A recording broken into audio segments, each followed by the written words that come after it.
Welcome to our second video in our series, and this video will follow on from our first video where we started to break down our discussions from our February insight, and this will encompass the second portion of that presentation from February.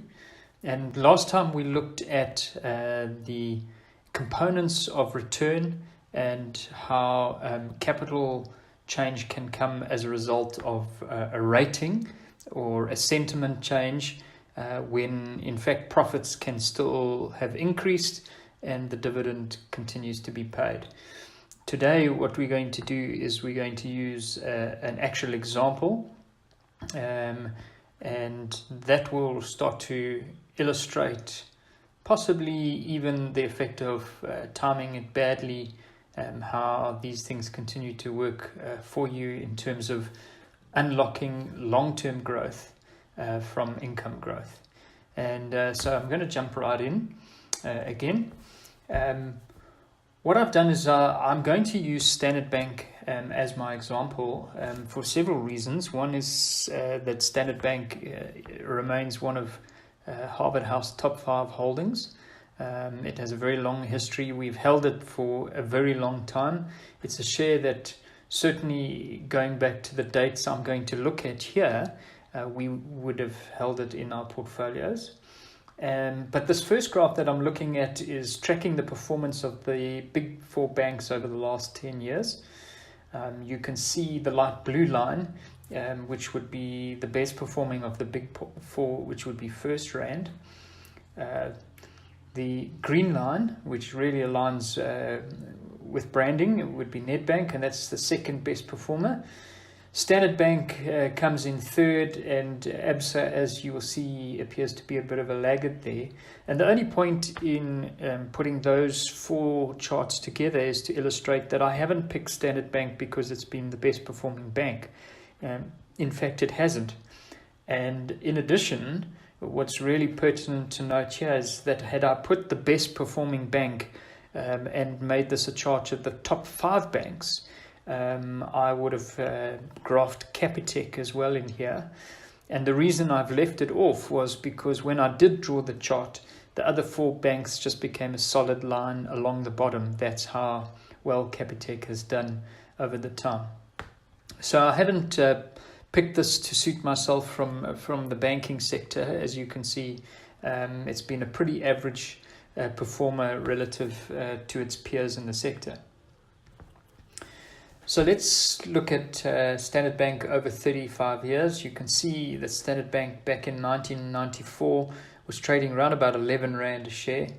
And there you track the price movement all the way up to early this year, and you can see that Standard Bank has had 4 major declines in excess of 30% over that time period. The first one was in the 1998 emerging markets crisis, as it was termed back then. That was a 68% decline, and that will become more relevant a little bit later in this example. The second major decline was that 47% decline from 114 Rand a share down to 60 Rand a share, and that came as a result of the financial crisis in 2008 and 2009. The third crisis came when our governor of the Reserve Bank, our finance minister was fired, Mr. Nene. You'll remember we had 3 finance ministers over the course of the weekend. Mr. Nene was fired. Mr. Van Rooyen was appointed, only to be replaced on Sunday night, Monday morning by Praveen Gordhan. So we see that decline, which was a 43% decline. And then as recently as December, in the market rout at the end of the year, Standard Bank fell from 227 Rand a share to 157 Rand a share, which is a 31% decline. So I'm going to use an example in this time, and I'm going to take us back to that 1998 example. And if we have a look there, on the 22nd of April, the share price peaked at 32 Rand 90 a share. Within 6 months, you were trading at 10 Rand 40 a share, 68% decline. really probably every client's worst nightmare, and certainly aligned a little bit with some of the events of 2018. So 20 years on, and we kind of see a repeat. So I'm going to, for the purposes of my example, assume that your timing was really bad, and we've always said from our platform that timing the markets is probably the most impossible thing to do.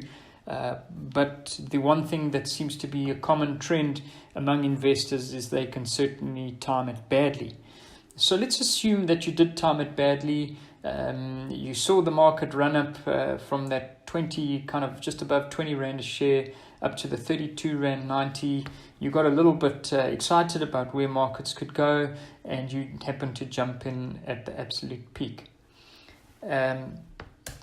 That would then illustrate to us on the next slide, if we used a 20,000 Rand purchase price, and I've specifically not used 100,000 or a million in here, probably because back in 1998, a million Rand would have been probably like saying I'm going to put 10 or 12 million Rand in now. It just isn't comparable. But it's quite possible that you could have had a share in a portfolio that was 20,000 Rand equivalent. So that's adjusted to about 70,000 Rand for inflation. So at the peak, 22nd of April, the price is trading at 32 Rand 90 a share. And if you bought at that point, and I'm going to ignore the stockbroking costs just for the moment for the point of the illustration, it doesn't really make too much difference here, then you would have got 607.9 shares. 6 months later, at October 1998, your 20,000 Rand would now be worth 6,322 Rand and 18 cents. And I think you would have probably been a pretty upset investor at that point.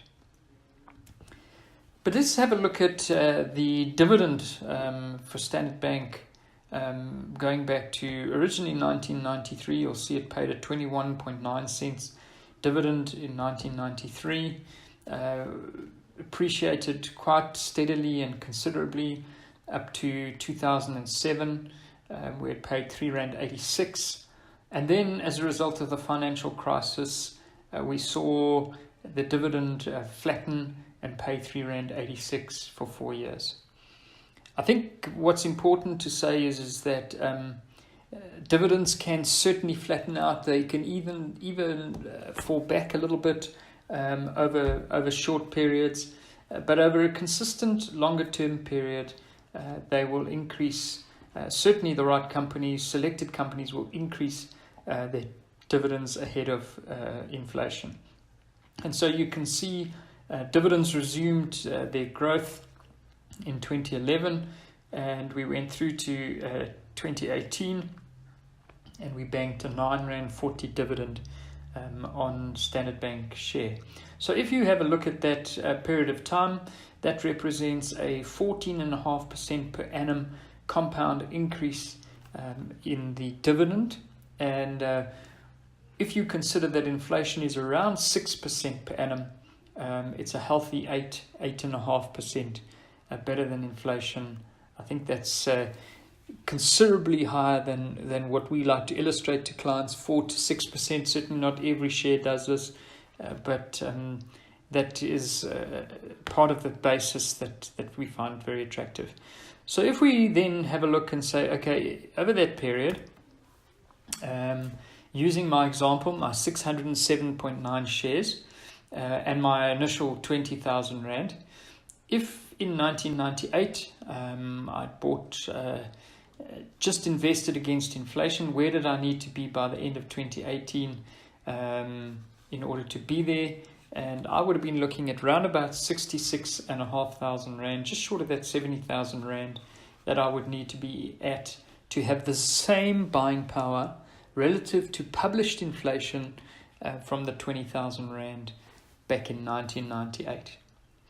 So let's have a look. If I had bought at the absolute peak and held those 607.9 shares but I'd spent every dividend. So I didn't reinvest the dividend, I spent every dividend.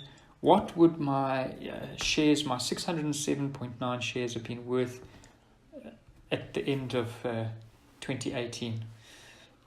There you can see in the light blue line, at the end of 2018, my share would have been worth about 128, almost 130,000 Rand, relative to an inflation number of 65,000. So I'm almost double where inflation needs to take me, and I've eaten all the income.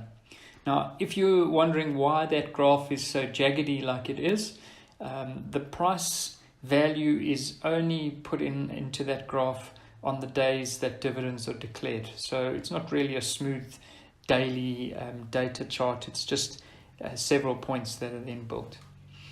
But now let's imagine, before I move on from there, let's imagine that on the days that dividends were declared by Standard Bank and I collected the dividend, I used that dividend in order to buy more Standard Bank shares on the day. Where would my value be? The next graph illustrates that. Here you can see the dark blue line would be the value of my shareholding as a result of reinvesting the dividend. And there you can see that I'm well north of 255,000. So we're now talking almost 4 times the inflation number over the same period. And I have seen appreciably strong wealth growth there.